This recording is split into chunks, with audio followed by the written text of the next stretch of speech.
Did you know YouTube is 20 years old?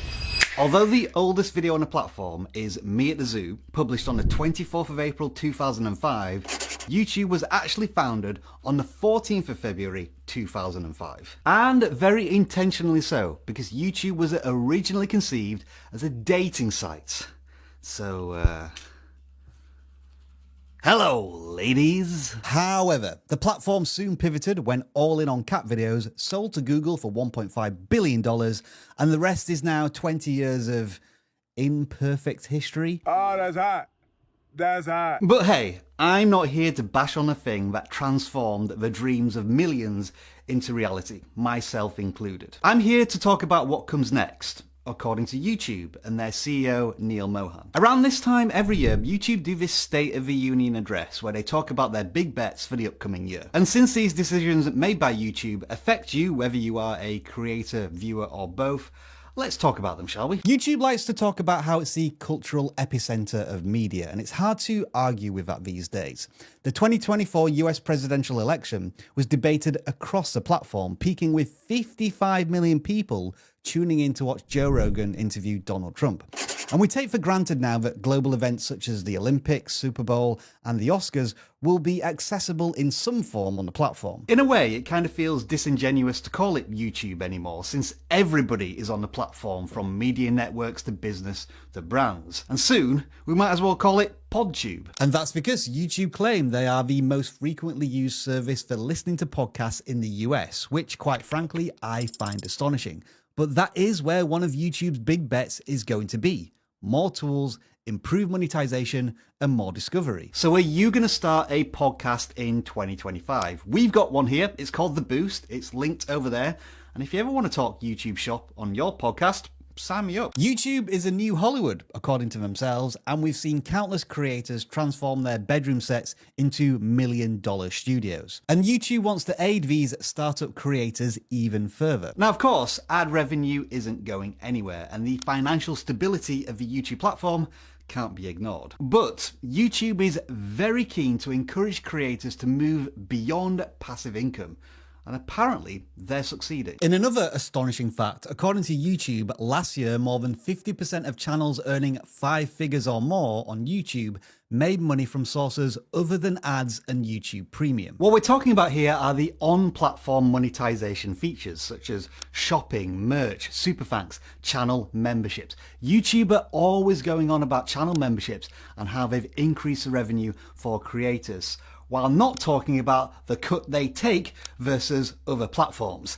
Sneaky, sneaky. This all falls under the umbrella of monetizing your audience, not just your content. And this is something that happens once you've established yourself as a creator on the platform. Did you notice the key figure YouTube mentioned when celebrating this type of revenue?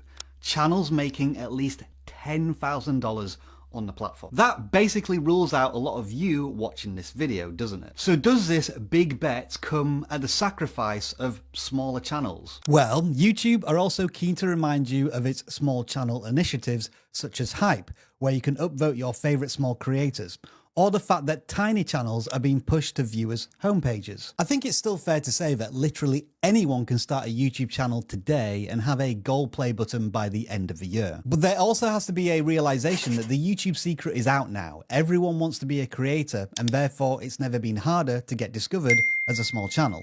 What is undeniable, however, is that more and more creators are getting discovered on one of the most traditional pieces of technology in the home. The numbers here are truly staggering. 1 billion hours of YouTube content is watched on TVs daily. And in the US, YouTube is the biggest video streaming service. And with the exception of Netflix, it's not even close. YouTube obliterates the competition. So I think it's very safe to say that one of the biggest, but also one of the safest bets of them all, is that YouTube are going to continue to focus on the TV viewer. Let me just rattle off a few things that they're doing to support all of this growth on YouTube TV, starting with the second screen feature. Users can interact with TV videos using their phones to leave comments or make purchases while watching. The Watch With feature. YouTube is experimenting with live commentary, allowing creators to provide real-time reactions to events, and have tested that with the NFL. Advertiser growth. YouTube's connected TV audience is attracting more advertisers with new ad formats such as QR codes and pause ads. Pause ads. That sounds worrying. YouTube TV is now over 8 million subscribers. YouTube Premium is over 100 million subscribers. And for future improvements, YouTube TV will continue to enhance features like key plays and multi-view, while YouTube Premium will introduce even more new benefits. That's a lot to contend with. But what does all of this mean for the average creator like you and me who has never really considered the TV viewer? Recording 4K and make 60-minute videos? Now, I think we're all very aware and in some cases hypersensitive to this one. AI is here to stay and not everyone agrees with its usefulness. Whatever you think of AI, YouTube is committed to investing in AI tools to help creators as well as safeguarding viewers. You're basically going to be able to generate backgrounds, music and small video clips from YouTube themselves, and then of course we have the AI giants such as OpenAI with their Sora video project. As for AI from a viewer perspective, this is another one of those holy smokes is that statistic true moments. For videos with dubbed audio, more than 40% of watch time comes from viewers choosing to listen in a dubbed language. And basically they'll actually refine.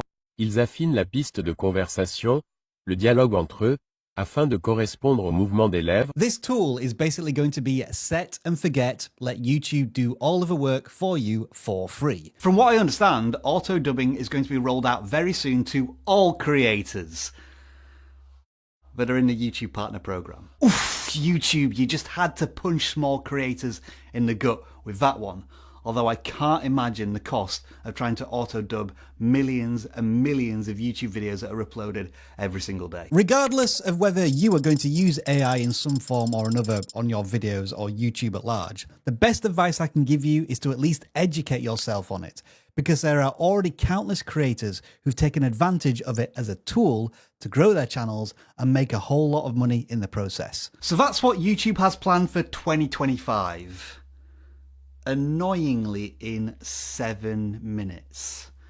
I can't really stretch this one out to 8 minutes, can I, for mid-roll ads? Unless, of course, I ask you what your thoughts are about all of these YouTube big bets in the comments.